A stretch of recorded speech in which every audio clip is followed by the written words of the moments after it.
Greetings, my people. I come in peace. I'm Breon El Ra. Journey with me to the world beyond excitement.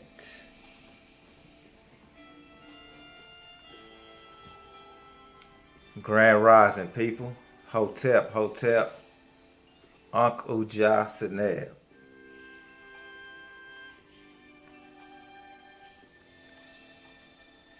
This video right here is sensitive for most people. You know, it may aggravate some. It may even anger many, but it needs to be talked about. I mean, it gots to be talked about. So I'm about to talk about it. And that's the pedophilia and a molester. The pedophilia and a molester, and the difference between the two, because it's a difference. You know, and this is a mental illness. It's a mental illness that goes on in the human brain. You know, a lot of people need help with this. A lot of people need help with this. You know, I mean, it's a sickness. But let's go right into it. Let's go right into it. Let's start with the pedophile and the definition. A pedophile is a person that's sexually attracted to a child. You know, just the sexual attraction. And when they have it in their mind that the child is sexy and it's sexual, and they contemplate on having sexual relations with that child. So they got it in their mind, the child, looking at the child and contemplating on having sexual relations with that child. That's a pedophile. You know, that's a sick individual. He's sick. I mean, he's mentally sick. Something wrong with his brain. You know. Now, the molester is a person that acts on a fantasy of being attracted to the child and then rape the child and tell him to keep it a secret. Touch the child and tell him to keep it a secret. You know. Perform sexual acts with the child and teach him to keep it and tell him to keep it a secret. That's a molester. You know. Now this comes from a generation of humans through years of thinking and acting this way. I mean, no one knows how it really started, but they've been doing this since ancient times. Seems like damn near. Maybe it started, you know, from how they used to arrange marriages with an adult and a minor way back in the ancient times. They used to arrange those kind of marriages to protect the child from fornication and adultery. You know, so they wouldn't fall in that category and be in prostitution and all this.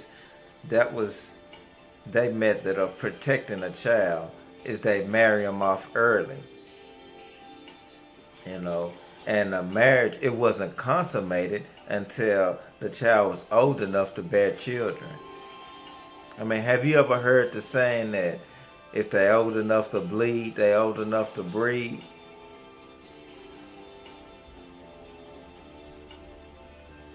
I know you heard that before. Maybe this was an ancient, you know, population control through the slave trade, you know, to generate more money for their economic development.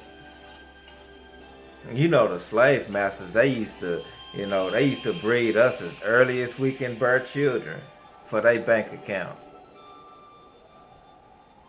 You know how they used to have us. They didn't care how old you was. Long as, soon as a woman or a child, so I say a female, starts her menstruation, they quick to, oh, we got to breed her. We need some more money. Let's breed her.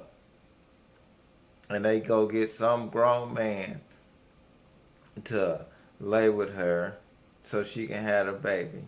So they can raise the baby and then sell it off for their pockets. That's how they done us. You know. Moving along on that. That shit I had, whew. But now in Islam, the Prophet Muhammad married his wife Aisha at the age of 6. Married Aisha at the age of 6, but she stayed with her parents until she was old enough, until she started her missus. And she was 9. Then they consummated the marriage. Prophet Muhammad was 53. So she was 9, he was 53. Now ain't that fucked up? And they blew this out of proportion, you know, when this happened. A lot of people would, you know, take it in this context, you know. Maybe it's the thrill of being with a virgin. You know, no other man has touched it. Oh, she a virgin. She clean. I can, you know, do this and do that. You know. You know, they say the Muslims, when they die in the act of jihad, they will get to go to heaven and receive 42 virgins. You know, they will receive 42 virgins for them dying in the cause of Allah. It's in the Muslim religion. And they will receive 42 virgins. And I guess this is the reward for the men. But what about the women? What do they get? Do they get 42 male virgins?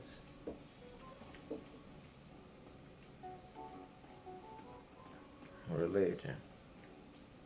But, you know, the Romans, they've been doing this. They've been doing this shit for centuries, you know. But not only with little girls, with little boys. They've been doing it with little boys as well, with their nasty ass. And this has plagued this country. It has plagued the world because 95% of the human trafficking is minors, teenagers, you know, underage children, mostly females, you know, mostly females for prostitution. And you know they got the black market organ selling jumping. You can get your organ, they paying top dollar for human organs, for organs. So if you got an organ donor on your license, your ID, you better, your license, you better change that shit right away. You know what I'm saying? That's how they doing it. You know what I'm saying? But let's dig a little deeper. Let's go a little deeper in this conversation. What about the children that lie about their age? You know, lie about their age and portray to be older so they can get the older guy or girl. You know, we done all did it. You know, you used to lie about your age when you was young. You know, what about the girl that comes, you know, comes on to a weak man, you know, who's weak for sex. All he wants is sex. He can't do nothing but, you know, but have sex. That's all that's on his mind, and that's all he wants, you know. And he weak for it. He can't control himself. What about them, you know? Because they after her. No, they after her. And we come to these Catholic priests, touching little boys and playing with they booty holes and all this old shit. And, the same way Eddie Long got caught up with fucking with little boys. You know what I'm saying? The same shit. And this has become an epidemic with them, as well as what goes on in the entertainment industry and Hollywood. As a matter of fact, let's get a clip, from an actor, who's exposing some of the shit that go on in Hollywood.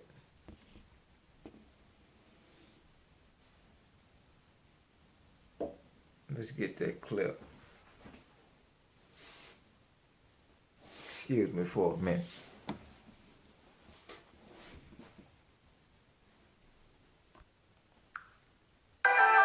Corey Feldman has no idea what it's like not to be famous. He was just 3 years old in this McDonald's commercial. I literally was famous before I knew my own name. His roles defined the 80s. Goonies. This was my dream, my wish. Stand By Me. You call my dad Rooney again, and I'll kill you. License to Drive. The only difference between you and that greaseball is that he has a license and you don't. Films that propelled him into the spotlight for his entire youth. But being famous so young, he says, caused serious damage to him and his friends. Do you feel like you missed out on a normal childhood? What childhood? I don't know what that means. A lost childhood and a loss of innocence. He blames the adults, not just those looking to profit from charming children, but also some with far more sinister motives. I can tell you that the number one problem in Hollywood was and is and always will be pedophilia. That's the biggest problem for children in this industry. The casting couch even applies to children. Oh yeah. Not in the same way. It's all done under the radar. Nobody talks about pedophilia. It's the big secret. And it's widespread. Oh yeah. I was surrounded by them when I was 14 years old. Surrounded. Literally. Didn't even know it. It wasn't until I was old enough to realize what they were and what they wanted and what they were about and the types of people that were surrounding me till I went, oh my God, they were everywhere like vultures. Vultures who Feldman says abused him and his best friend, the late child actor Corey Haim, his co-star in The Lost Boys. Well, what happens if my mom is dating the head vampire? Feldman says the trauma of that pedophilia contributed to Haim's death. There's one person to blame in the death of Corey Haim, and that person happens to be a Hollywood mogul. And that person needs to be exposed, but unfortunately I can't be the one to do it. But the person that knows who did it and knows who he is watching right now, I guarantee you. Yeah. Intriguing. Yeah. There was a circle of older men that surrounded themselves around this group of kids. And they all had either their own power or connections to great power in the entertainment industry. Feldman won't name names. And he admits his friend had a struggle with addiction, which he says was a mechanism to cope with his demons. It was a symptom. It was a symptom, correct. Oh, yeah. In 2008, the two Coreys confronted each other on their reality show about the dark past they shared. You let me get around in my life, man, raped, so to speak, when I was about 14 and a half, and I'm saying this right now.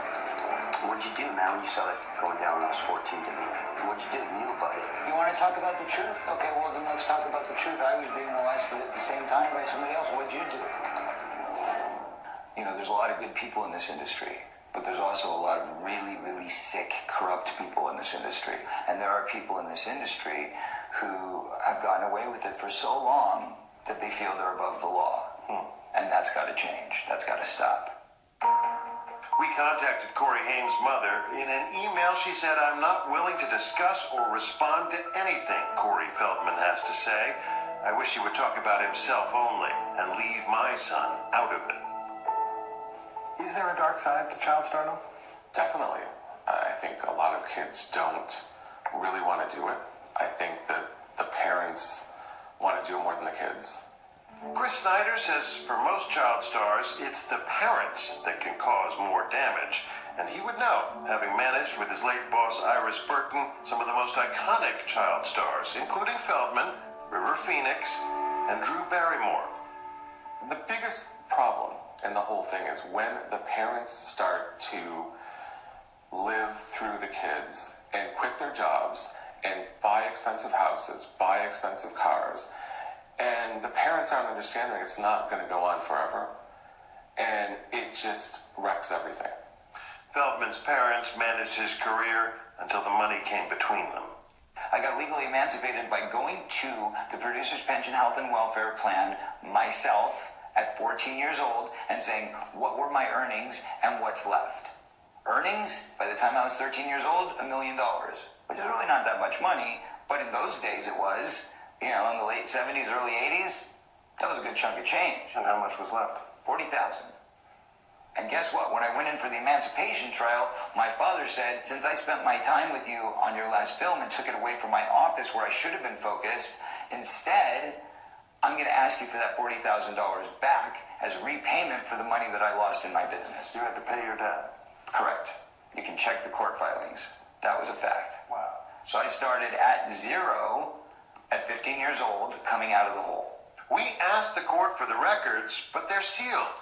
In a statement, Corey's father, Bob Feldman, told us any money that the court awarded is a fraction of his claim. And this was a reimbursement for strictly professional expenses. For instance, private school, a publicist, professional wardrobe, traveling expenses, and lots more. This helped to save his career while he was in trouble with drug problems. I thought I was doing the best for my son, and I am always here for him. Child stardom is not a dream Feldman has for his own son. I'll see you in a minute. He is, after all, one of the few stars who doesn't let his child get photographed on the red carpet. Would you ever put your own kid into the No, industry? absolutely not. Never. Never. I believe that everybody in this world should have the freedom of choice. And child stars don't. Child stars have nothing. They have nothing. They have no choice. I was never taught how to have a family. I was never taught how to raise a child because I wasn't raised properly. I was never taught how to care for somebody because I was never shown genuine love. I was shown business. This is what you do. Here's how you read a contract. I knew how to read a contract by 10 years old, but I didn't know what it meant for somebody to come in and tell me they love me and kiss me goodnight. That's a problem. And there you have it. This happened to a lot of us. It happened to a lot of us. And it traumatizes us, and passes on and on and on, like an ongoing battle. Will this ever end? Who knows? Is there a solution? Some problems can't be solved. How can you make right in a world full of corruption?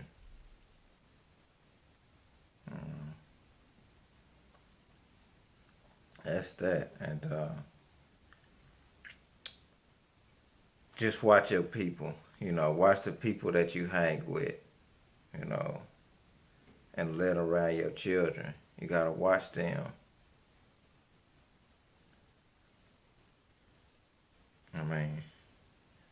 Everybody ain't wrapped too tight.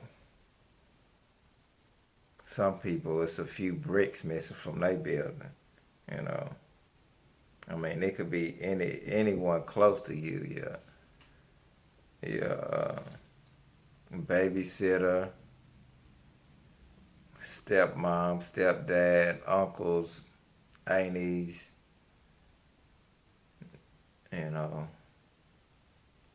big cousins, female. It can be anybody. Just, watch who you have around your children, and